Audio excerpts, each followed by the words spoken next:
Les invitamos a que abran sus Biblias en la epístola que Pablo escribe, la primera carta a los Corintios. Resulta sumamente interesante el mirar de esta carta que escribe el apóstol Pablo, el entender que existen algunas situaciones necesarias de atender. Y vimos la semana pasada un vistazo del capítulo 1 y 2 y luego nos fuimos de verso en verso en el capítulo 3 hablando acerca de tres tipos de personas: el hombre natural, el hombre espiritual y el hombre carnal. Natural, el que no conoce a Cristo, no puede discernir las cosas de Dios. El espiritual, el que ha nacido de nuevo y el Espíritu de Dios mora en él. Y el carnal es el que, habiendo nacido de nuevo, no crece, no avanza, no progresa, se ha quedado estacionado como un bebé que no crece, como un enano que se ha quedado así. Y vemos nosotros que una de las particularidades de esa situaciones que tienen celos, contiendas, envidias y causan divisiones. Y era uno de los problemas en la iglesia de Corinto. Por lo tanto, miramos aquí en el capítulo 1, hermanos queridos, que si esta carta a los Corintios determina el estado de la iglesia de Corinto, los cristianos en la ciudad de Corinto, en la evaluación de grados, habiendo A, B, o una C, o una F, o una D, realmente la evaluación de grados a la iglesia de Corinto sería una D. D en cuanto a ser una iglesia dividida y difamada.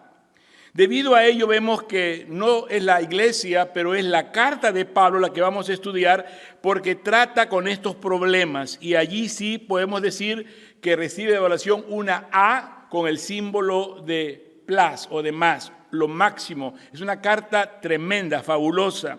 ¿Cuántos capítulos? 16 capítulos, dividido en dos partes. Del capítulo 1 al 6, Pablo trata los concernimientos que él tiene acerca de ellos, los corintios.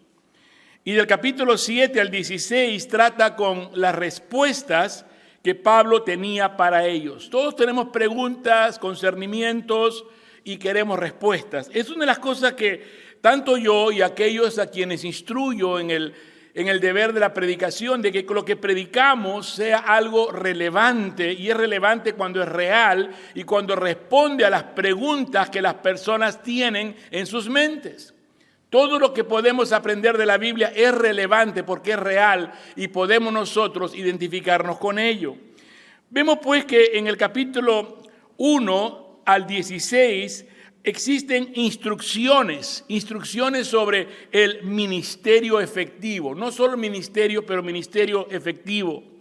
También se trata el tema de la verdadera unidad. Mucho se habla de la unidad, la unión hace la fuerza, entre otros dichos, pero ¿cuál es la verdadera unidad en lo que es Cristo en el centro?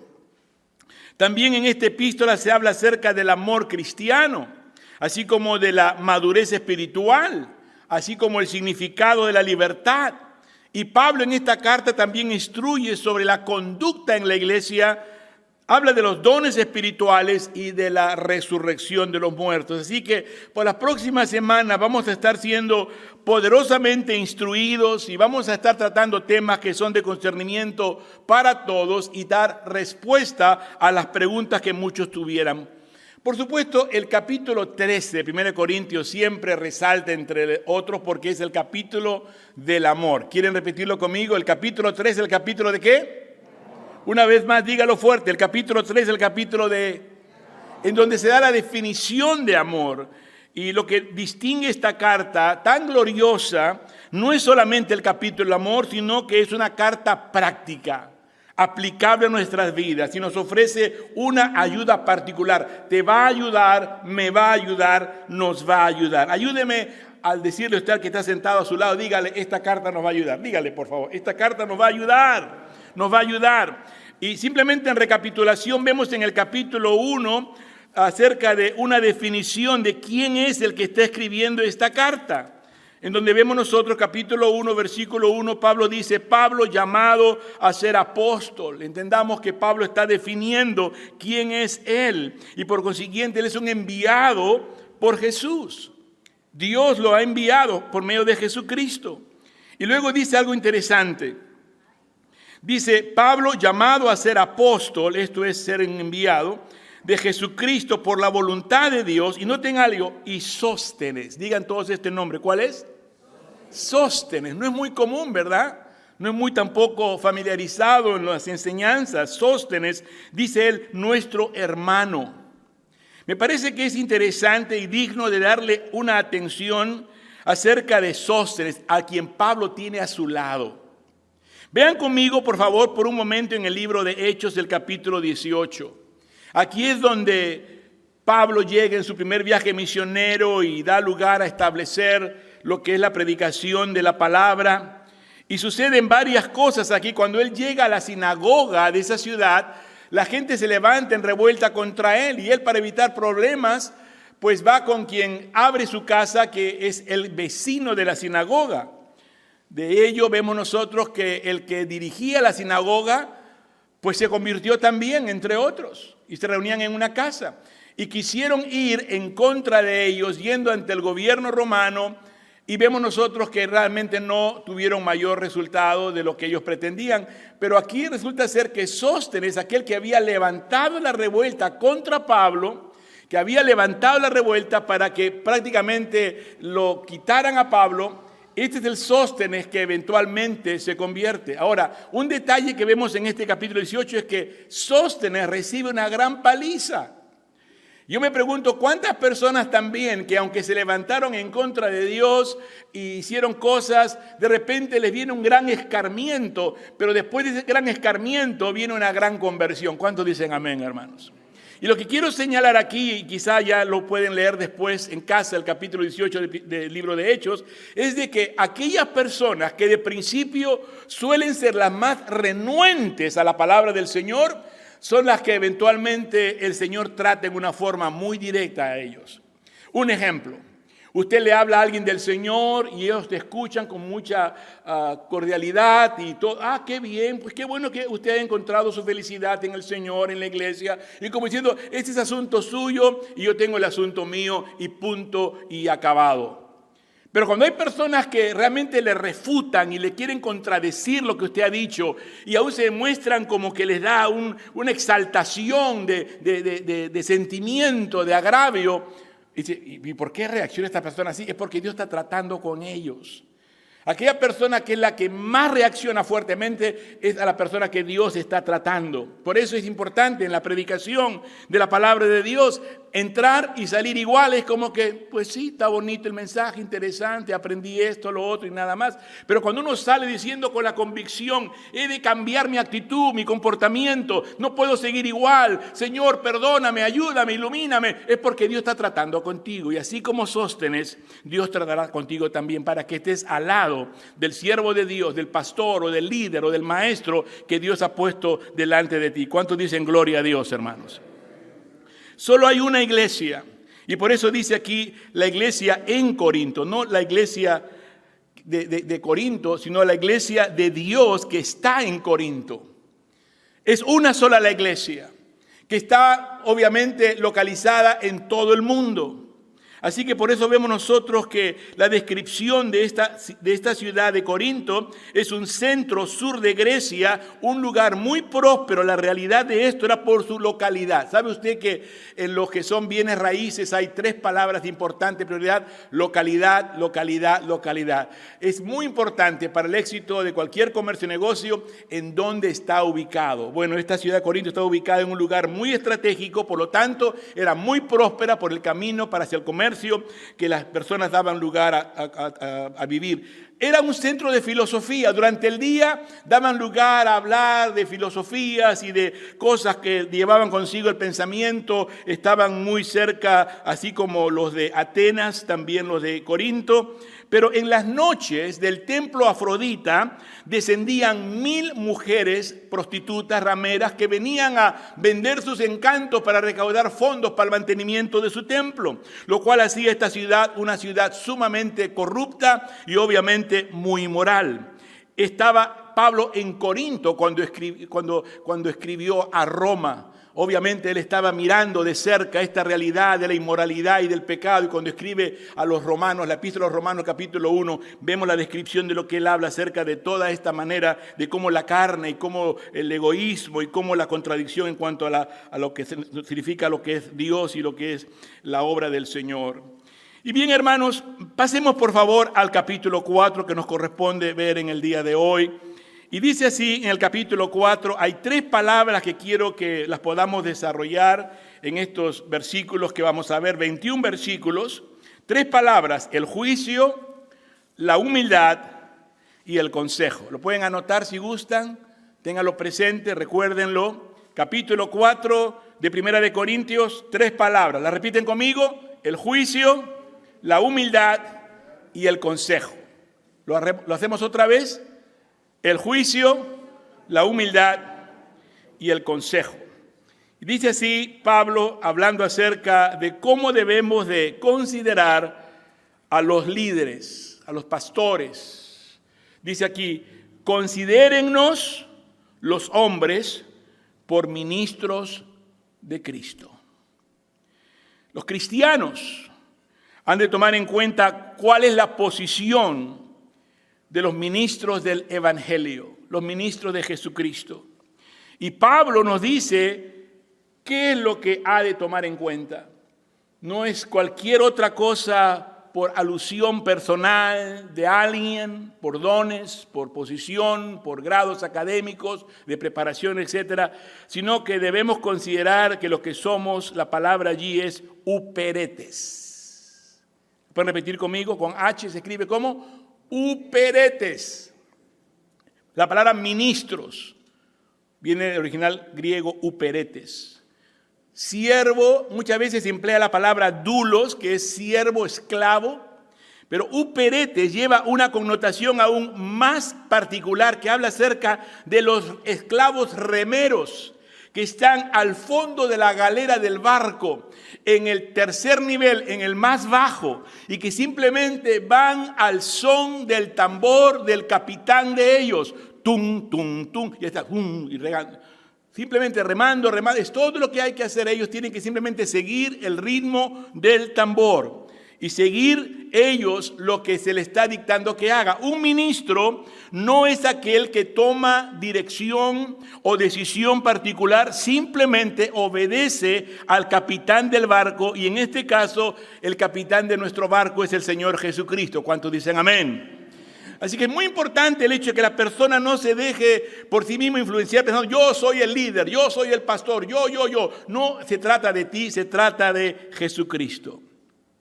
Él sabe y Él quiere llevarnos a nuestro destino correcto. Por lo tanto, déjate guiar por el Señor, deja que el Señor sea el que te dirija. Luego dice en el siguiente versículo: considerémonos los hombres por ministros de Cristo. Dice la siguiente frase: y administradores. Repitan esta palabra conmigo. ¿Y qué? Esta palabra administradores es la misma que se emplearía en el Antiguo Testamento, en Génesis 39, hablando de José, aquel gran administrador, particularmente aquel quien sería el siervo de Potifar, quien conocería la ubicación de los tesoros de su amo para saberlo cómo suministrar, cómo administrar, cómo cuidar, cómo proteger, cómo multiplicar. En Mateo 13:52 Jesucristo usa este ejemplo hablando de lo que significa ser alguien que administra. Y otra vez habla de relocalizar, así como nosotros que ilustramos la palabra de Dios, las Escrituras, habla acerca de los misterios de Dios. Somos administradores ¿de qué? De los misterios de Dios. Literalmente somos mayordomos de la casa de Dios, y estamos al cuidado de los bienes de Dios. Y al hablar de los misterios de Dios, estas son verdades que una vez estuvieron ocultas, pero ahora son reveladas a través de las Escrituras. Y de ahí vemos nosotros que misterios de Dios significa conocer la localidad de las riquezas de las Escrituras. Por eso el ministro debe ocuparse en la lectura, en el estudio, en la consagración de sus días de la oración, para él poder discernir, conocer las Escrituras y no avergonzarse de no conocer la palabra de Dios y pararse al frente y hablar barbaridades o hablar pensamientos humanos. Hablamos de relocalizar las ilustraciones, las tipologías que hay en la Biblia, las historias del Antiguo Testamento, para poderlas aplicar a su propia vida y de la misma manera aplicarlo en la vida del oyente. No solamente el Antiguo Testamento, pero eventualmente sería el Nuevo Testamento. Lo que quiere decir aquí es algo muy importante. Escuchen con atención, aquí les va. Leamos la Biblia. ¿Lo pueden repetir conmigo?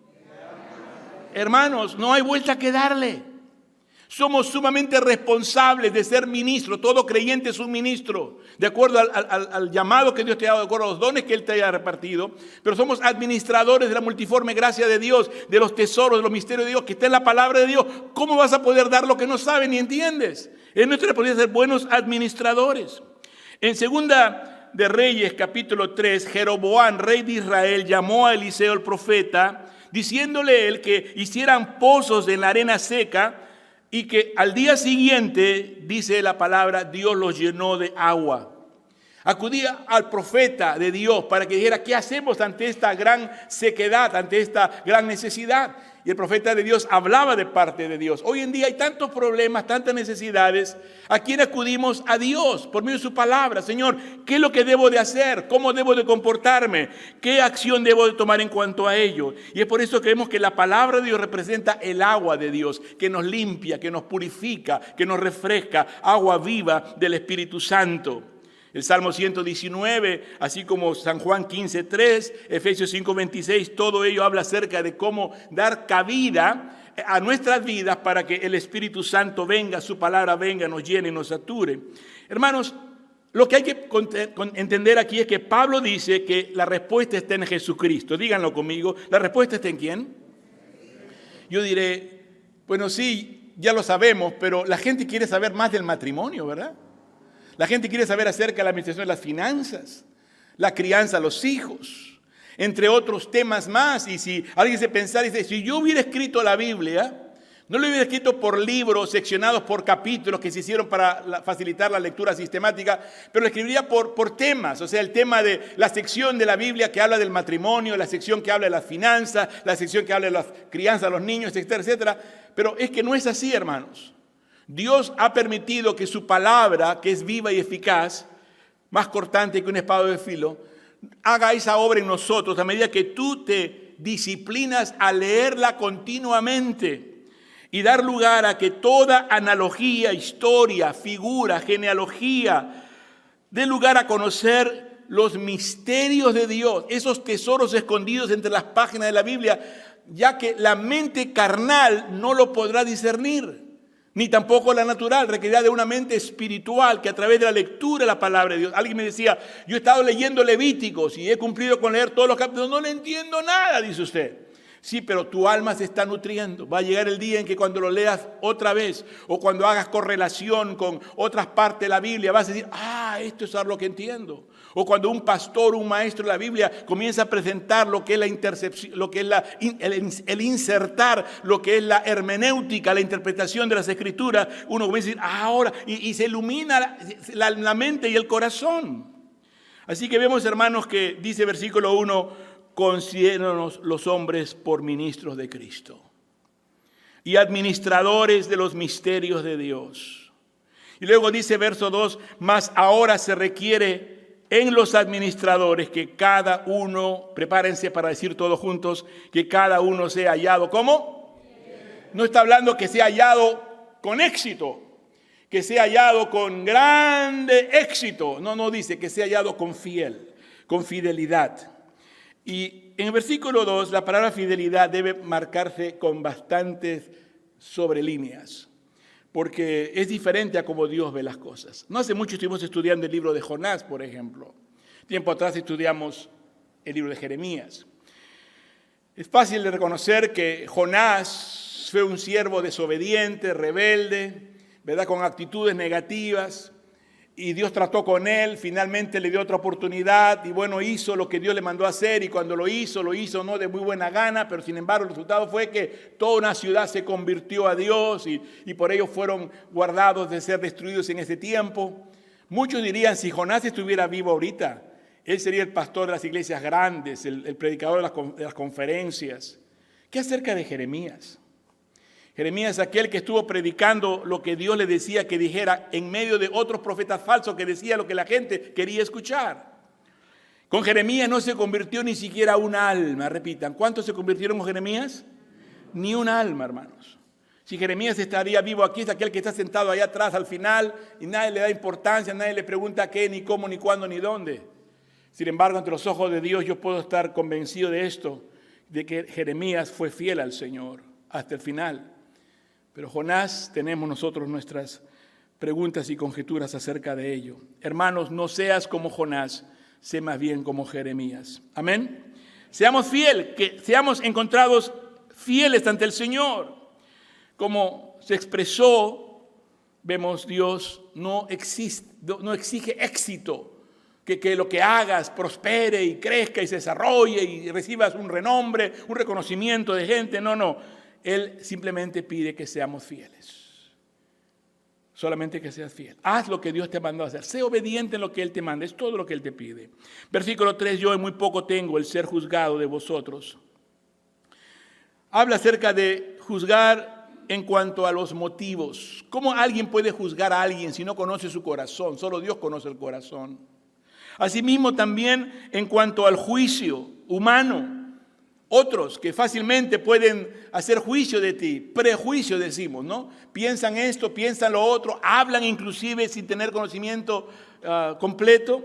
Cualquier hombre que juzgue en cuanto a quién es o por qué hace, hablando de sus motivaciones, dice, él está en un lugar errado.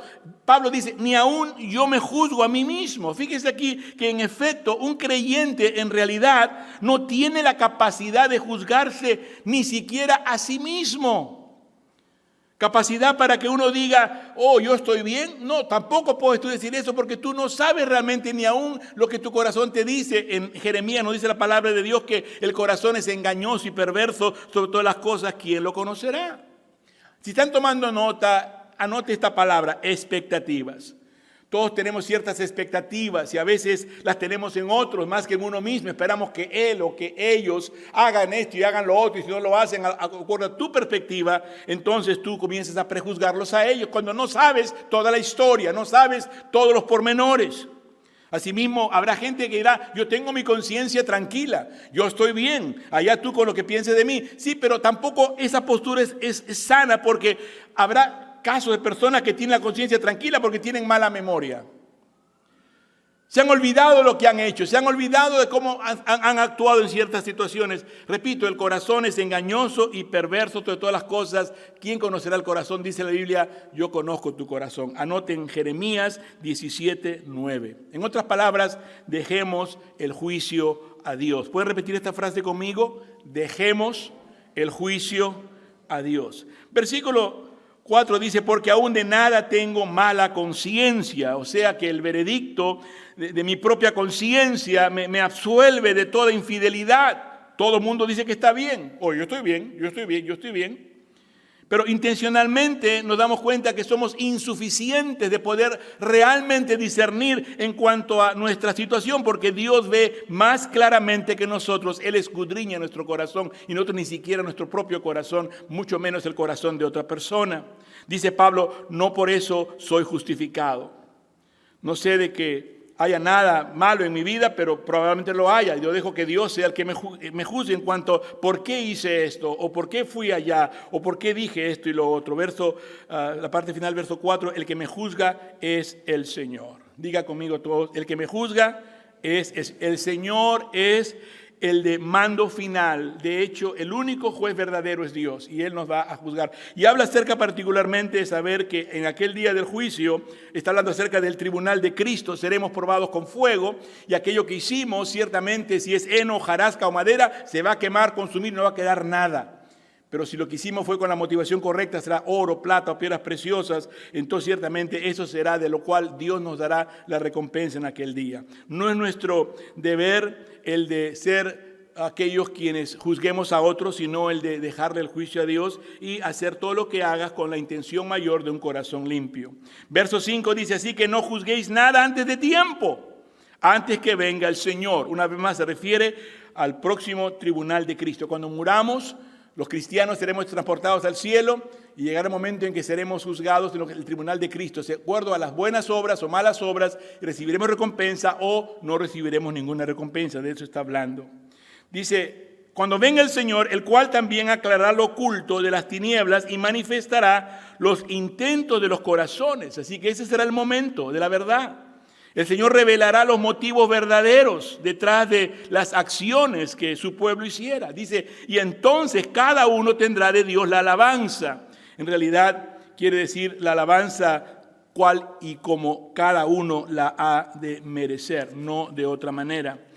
En Hebreos 10:17 nos dice que es la sangre de Cristo cual nos limpia y es Dios quien nos recuerda, no recuerda más nuestras iniquidades. Por lo tanto, hermanos, podemos descansar firmemente en las promesas del Señor. Hemos sido perdonados, hemos sido lavados con su sangre, ya el Señor ha pagado el precio, por lo tanto ahora habla de un tribunal que va a ir en cuanto a las recompensas por las buenas obras. Primera de Corintios 13:12 dice, mirando como por un espejo, y a eso se refiere. Hoy podemos, como por un espejo, vemos las cosas no muy claras, no muy ciertas, pero llegará el día cuando todo será visto muy claro. Hoy en día a veces ponemos a pensar acerca del carácter de Dios. ¿Por qué Dios bendice a unos y no bendice a otros? ¿Por qué Dios permite esta maldad o el dolor de estas personas en forma injusta? Y asimismo personas están dudando sobre la misma naturaleza de Dios. Y Dios es amor, ¿por qué esto y por qué lo otro? Porque vemos como a través de un espejo. Pero llegará el día cuando todo será aclarado y podremos ver las cosas tal y como son cuando pasemos a la gloria del Señor. Se verá en la luz de su gloria inexplicable. ¿Cuál será el resultado de ver en la luz inexplicable la realidad de la naturaleza y carácter de Dios? Que todos alabaremos a Dios por su gran sabiduría y por su gran justicia en todas las cosas. ¿Cuántos dicen amén, hermanos? Apocalipsis capítulo 19, versículo 2 nos da este tremendo testimonio de que al final las alabanzas van a ser elevadas al Señor por quien Él es y por lo que Él ciertamente ha hecho. Apocalipsis capítulo 19, fíjense, versículo 2, lo que nos dice. Porque sus juicios son verdaderos y justos. Ni el hombre ni los seres espirituales en toda honestidad pueden criticar a Dios con respecto a lo que Él ha hecho en cuanto al sistema de este mundo. ¿Por qué esto? ¿Por qué lo otro? Tú ni yo tenemos capacidad de poder juzgar o preguntar o hacer en sí situación de conjetura a ello. Dice, porque sus juicios son verdaderos y justos. Él ha juzgado a la gran ramera que ha corrompido la tierra con su fornicación y ha vengado la sangre de sus siervos de la mano de ella. Y una vez más dijeron, aleluya, y su humo subió para siempre jamás. Y vemos que el Señor ciertamente recibirá toda la gloria y toda la honra porque Él es un Dios justo y verdadero. ¿Cuántos alabamos su nombre en este momento? Justo y verdaderos son sus juicios. Versículo 6 dice de la siguiente manera, 1 Corintios 4, versículo 6 dice, hablando ahora en el tema de la humildad, pasamos del juicio al tema de la humildad, dice, esto empero, hermanos, he pasado por el ejemplo en mí y en Apolos por amor de vosotros, para que en nosotros aprendáis a no ser más de lo que está escrito, para que ninguno de vosotros se vuelva arrogante a favor del uno contra el otro. En esto empero, hermanos, dice Pablo, he pasado por ejemplo en mí y en Apolos. Acuérdense lo que se estuvo hablando acerca de la división que había. Algunos preferían yo soy de Pablo, yo soy de Apolo, yo soy de Cefas, otros decían, yo soy de Jesucristo. Y con todo ello lo que estaban ellos haciendo es el dar lugar a que existiera una gran división. Y lamentablemente esto es lo que produce todo tipo de situación cuando la iglesia está dividida. Y se divide en todas estas diferentes secciones de lo que las personas piensan. A mí me gusta esta, a mí me gusta lo otro. Yo prefiero a tal y al otro por esto, por lo otro. No podemos hacer ese tipo de diferencia. El ejemplo de Pablo y el ejemplo de Apolo son usados como ejemplo nada más para saber que ambos eran diferentes, cada uno con sus virtudes, pero particularmente el caso es de que no estimemos a uno más que al otro por cuestión de gustos o colores, sino que aprendamos de ello y se refiere a las Escrituras. El énfasis debe estar en la palabra de Dios y no en las personas. Y dice particularmente, a ninguno de vosotros se vuelva arrogante a favor del uno contra el otro. Lo que está diciendo aquí que ambos son del Señor, ambos son nuestros. Es el beneficio del creyente recibir enseñanza e instrucción tanto de Pablo como de Apolo, según lo que cada uno ha manifestado. Verso 7 dice, porque ¿quién te distingue? Aquí todos estamos a la misma altura, hermanos, en necesidad desesperada de Dios, no porque uno parece ser que habla mejor que el otro o sabe más que el otro, es mejor que el otro. Todos estamos en la misma altura, estamos desesperadamente necesitados de Dios. ¿Cuántos están de acuerdo y dicen amén a ello? ¿Por qué o quién te distingue o qué tienes, dice, que no hayas recibido? ¿Ven? Cualquier cosa que tenemos es un don, es un regalo de Dios. Por lo tanto, no es por un mérito propio, sino por la gracia del Señor. Digan conmigo, ¿todo es por qué? Por la gracia de Dios. Y si lo recibiste, dice, ¿de qué te glorías como si no hubieras recibido? Es una jactancia falsa. Cuando una persona parece que fuera el pavo real, que levanta su plumaje y mírenme. Pero mírenme, ¿de qué? Dios es que te hizo, te formó, el que Dios te está usando por su gracia. No hay lugar o cabida alguna acerca de que tú te gloríes de alguna manera. En el verso 7 entendamos que Pablo, ¿quién fue Pablo? Sabemos Pablo fue un teólogo excelente. Podemos deducir por sus escritos y por su testimonio que tenía una mente ágil, una mente espléndida. Y era muy audaz, muy inteligente. Ahora, no podemos decir lo mismo de todo el mundo. Apolo, por otro lado, era muy elocuente orador. Era impresionante escucharlo en su retórica. Su personalidad era imponente. Ambos son de Dios, hechos por Dios. Démosle gloria a Dios. ¿Cuántos dicen amén? Pero ¿por qué hacer diferencia de que, a mí me gusta Apolos, o a mí me gusta Pablo, o haciendo este tipo de distinción? Porque ciertamente ambos son siervos del Señor. Del versículo 8 al 13 aprenderemos acerca de lo que significa ser aquel a quien podemos nosotros admirar. Dice en el versículo 8, ya estáis hartos, ya estáis ricos, sin nosotros reináis, y a eso que hubieres empezado a reinar para que nosotros reináramos también juntamente con vosotros. El apóstol da uso de la ironía aquí, actúa como si no necesitara de nuestro ministerio. Sin embargo, vemos que en efecto dice que a él le hubiera gustado que ellos estuvieran en prácticamente el milenio, que es cuando estaremos reinando juntamente con Jesús. Verso 9 dice, porque a lo que pienso Dios nos ha exhibido a nosotros los apóstoles por los postreros como a sentenciados a muertes.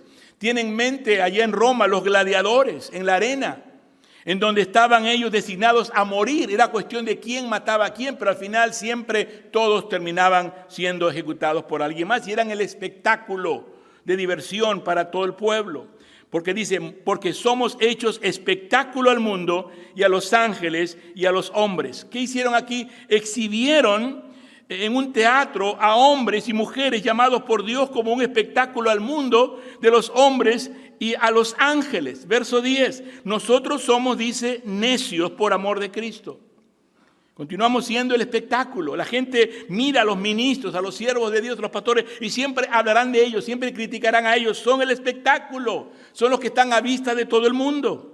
Nosotros somos necios por amor de Cristo y vosotros prudentes en Cristo, diciéndoles aquí a los corintios y de hecho a todos los demás respecto a esto, que si ellos verdaderamente andan cerca de Cristo, entonces se encontrarán con el mismo desprecio y odio que los hombres demostraron a Cristo. Hermanos, aquel que quiera vivir una vida piadosa sufrirá persecución. No serás el más popular, no serás el que todo el mundo te quiere y te ama y te acepta. Habrán personas a quienes te van a resistir a ti y por lo tanto te van a rechazar a ti, pero no es por algo tuyo, sino es por quién representas y cuál es el mensaje que tú estás dando. Luego del ejemplo, nosotros débiles y vosotros fuertes, vosotros distinguidos y nosotros despreciados. Hasta esta hora, hambrientos y tenemos sed, y estamos desnudos y somos heridos de golpes y no tenemos en dónde ni dónde vivir. Imagínense esta descripción de lo que está hablando él, diciéndole a los corintios, de hecho, y de todos los demás respecto a eso, que verdaderamente andan cerca de Cristo. Y la diferencia es aquellos que simplemente buscan la comodidad, buscan la conveniencia, y por lo tanto hay una gran diferencia porque se refiere a la carne. El vivir según los deseos de la carne, en vez de tomar la postura de decir, aquel que quiere venir en pos de mí, niéguese a sí mismo, tome su cruz y entonces sígame. Admirar a Pablo es reconocer sus virtudes y sus dones. Pero miren aquí como Pablo, lo que menciona el caso como puntos del ministerio, es que todos tenemos nuestras propias cargas. Hermanos, no piense que, aquel hermano tan espiritual o aquella hermana, mira tan linda, tan dulce. Hermano, no te dejes llevar por aquella impresión externa. Escúcheme, todos llevamos nuestras propias cargas. ¿Cuántos dicen amén? Todos sufrimos tentaciones de diferentes tipos y estilos. Todos tenemos debilidades, así como virtudes. Hermanos, lo importante aquí es estar contentos y agradecidos por lo que Dios nos ha favorecido y estar sirviendo donde Dios nos haya plantado. En otras palabras, no codicies al hermano aquel o a la hermana aquella. No estés celoso de otros porque hacen tal cosa y tú dices yo quisiera tal cosa. Hermano, porque tú no sabes lo que toma para esa persona estar en donde está o hacer lo que él hace. Versículos 14 y 15 se hace el tema acerca del Padre espiritual. Y dice en el versículo 14, no escribo esto para avergonzaros, mas os amonesto como mis hijos amados, porque aunque tengáis 10,000 años en Cristo, no tendréis muchos padres, que en Cristo Jesús yo os engendré por el Evangelio. Por tanto os ruego que me imitéis, por lo cual os he enviado a Timoteo, que es mi hijo amado y fiel en el Señor, el cual les amonestará de mis caminos, cuales sean en Cristo, de la manera que enseño en todas partes, en todas las iglesias, mas algunos están envanecidos. Habla de actitudes orgullosas. Mas algunos están envanecidos como si nunca hubiese yo de ir a vosotros. Y aquí habla acerca de que dice, empero iré presto a vosotros. ¿Ustedes creen que nunca los voy a ir a visitar? Pues quiero que sepan que los voy a ir a visitar.